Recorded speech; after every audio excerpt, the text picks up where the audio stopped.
So as the Guard of Honour stands to attention and the Range Rover approaches Uachtara, it's a time, I suppose, to reflect on the significance of this special day for both countries.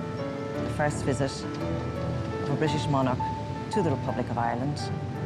The last visit to these shores was actually that of her grandfather, King George V, when he came in the month of July in 1911.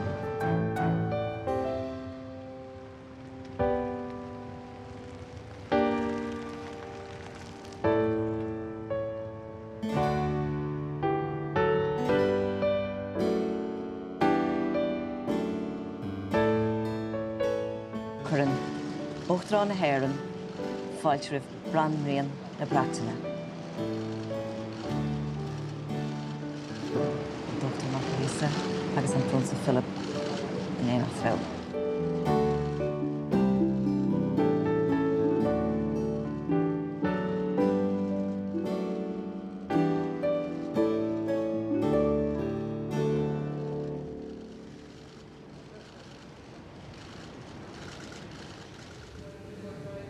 There you can see James Clarence Mangan and Daniel O'Connell, the busts on either side of the doorway, and down the wonderful state corridor. Yes, La Francini Corridor, named after the La Francini stucador brothers from Switzerland who did a lot of work in Ireland. You'll see there on the left the busts of former presidents. It has now become practice to place the busts of each of the former presidents along that Francini Corridor. Now, this is the state reception room, and so many citizens of Ireland have been received in this state reception room, probably more in the past 20 years than in the 250 previous years, between the garden parties, the award ceremonies, the receptions and the dinners that take place. The Queen signs the visitors' book. That is the same table where you will see Taoiseach, who are presented with their seals of office by the President when they come into office, and again when they are leaving office. And the Duke of Edinburgh signing the visitors' book there also.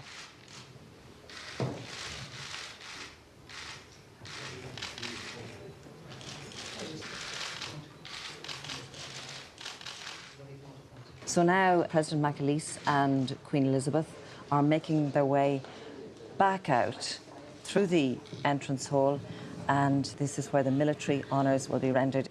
The officer in charge is Captain Thomas Holmes. He's from the 5th Infantry Battalion in McKee Barracks. He's calling his Guard of Honour to attention. The Queen being accompanied there by Lieutenant General Sean McCann, the Chief of Staff of the Defence Forces, and Brigadier General Dennis Murphy, the General Officer commanding the Eastern Brigade. Eilish, a dove! Thorigag! Adam!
Your Majesty, Captain Tom Holmes in charge of the Guard of Honour.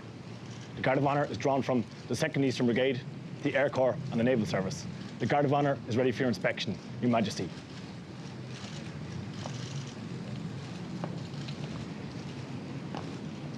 So, Anish, Danhig Bonry and Eilish Kigracht Guard an Oran Captain, agus Dort an Captain, then sus le Baldan a trí fórsaí cosanta, an Taram, an Tercor, agus an Fórsa Marie.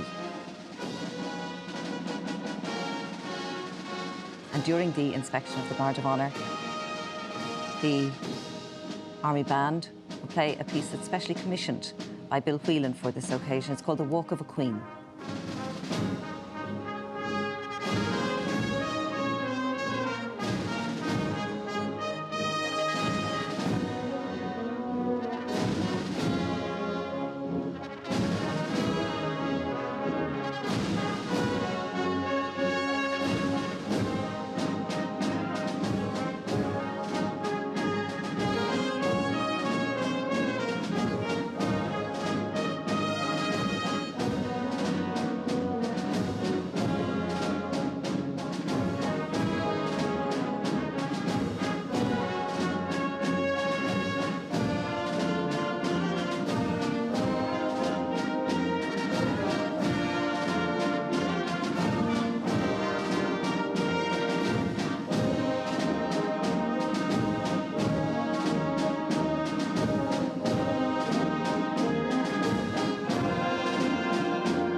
As Queen Elizabeth and President McAleese make their way in conversation to the Peace Bell, this is where the tree will be planted. It's an Irish oak, and it's a tradition that began when Queen Victoria planted a Californian redwood in a place that's now become known as the Queen's Walk.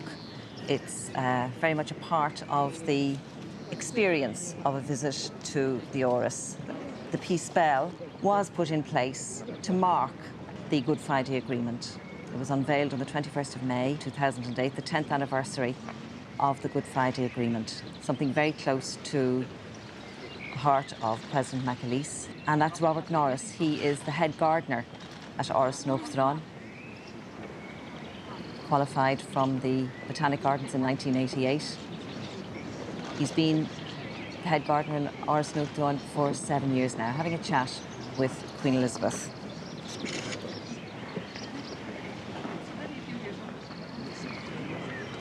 There's an inscription on the Peace Bell, which I think would be fitting to remind ourselves of at this point.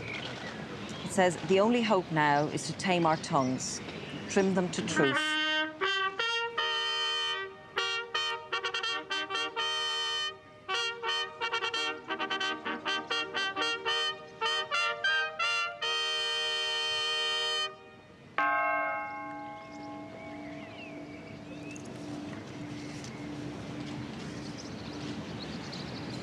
The bell there you see is suspended by two oak trunks, one from north and one from south, one from Shane's Castle Domain in County Antrim and the other from the Glencairn district of Leopardstown in County Dublin.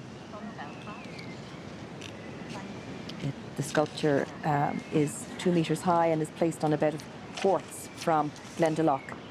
And the two children who are there are members of the deaf community. The young boy is Danny Ray, and he's from Belfast, and the girl is from St Mary's School for Deaf Girls in Cabra. Her name is Leah Ennis McLaughlin. And as they make their way, just remembering again the inscription on the Peace Bell, "All within the place endure the same indignities and wrongs, the common fortune of our human race, and all must need, in tolerance combined, a steady purpose to achieve, extend employment, bodily nurture, peace of mind, when each may grasp his neighbour's hand as friend.